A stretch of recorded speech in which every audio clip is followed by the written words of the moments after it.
कवटेमंकाळ नगरपंचायतीचे माजी नगराध्यक्ष व शरदचंद्र पवार राष्ट्रवादी काँग्रेसचे नेते अय्याज मुल्ला यांना माजी खासदार संजय काका पाटील यांनी समर्थकांसह आज सकाळी त्यांच्या घरात घुसून मारहाण केल्याचा गंभीर आरोप केलाय।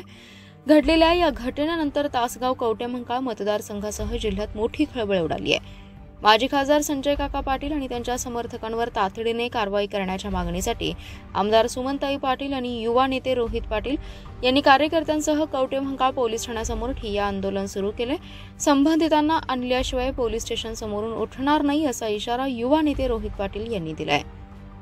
आज सकाळी 8 वाजण्याच्या सुमारास माजी खासदार संजय काका पाटील आणि समर्थकांनी कवटेमंकाळ येथील माजी उपनगराध्यक्ष अय्याज मुल्ला यांना घरात घुसून मारहाण केली, तसेच त्यांच्या आईला ढकलून दिलं असल्याचा आरोप केलाय। घटना घडून 4 तास झाले तरी पोलिसांनी कारवाई का केली नाही असा सवाल विचारला आणि गुंडगिरी खपवून घेतली जाणार नाही असा इशारा युवा नेते रोहित पाटील यांनी विभागीय पोलीस अधिकारी सुनील साळुंखे यांच्या समोर बोलताना दिलाय।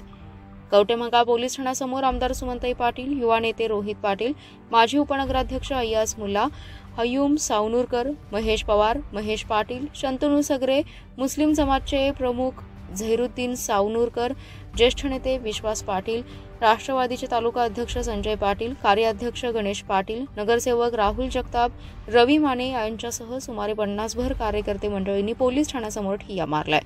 विभागीय पोलीस अधिकारी सुनील साळुंखे यांच्याशी सर्व नेते मंडळींनी चर्चा करून सकाळी घडलेल्या माहितीची सविस्तर माहिती घेतली आहे आणि तातडीने संबंधितांवर कठोर कायदेशीर कारवाई करण्यात यावी अशी आग्रही मागणी केली आहे। माजी खासदार संजय काका पाटील यांनी स्वतः मारहाण केली, तसेच त्यांच्या समर्थकांनीही मारहाण आणि महिलांना धक्काबुक्की केली आहे। माजी खासदार संजय काका पाटील यांना आणि समर्थकांना तातडीने अटक करण्यासाठी युवा नेते रोहित पाटील आक्रमक झाले। दुपारी 1 वाजेपर्यंत ठिय्या आंदोलन सुरू होतं। कवटेमंकाळ येथील नगरपंचायतीच्या नगराध्यक्षपदाची निवड 4 ऑक्टोबर रोजी आहे। या निवडीच्या पार्श्वभूमीवर ही घटना घडली असल्याचं बोललं जाते। जबाबदार नागरिक आहेत, प्रतिष्ठित नागरिक आहेत, त्यांनी तुम्हाला फोन केला म्हणल्यावर तुम्ही किंवा तुमच्या स्टाफने तिथे जायला पाहिजे ना। मी माझ्या स्टाफला पाठवून माझ्या फोन केलेला नाही असं त्यांच्या कुटुंबाचं मत आहे। काय लोकांनी खासदारांचा मार खायचा का? तुमच्याकडे आल्यावर तुम्ही तक्रार देणार का?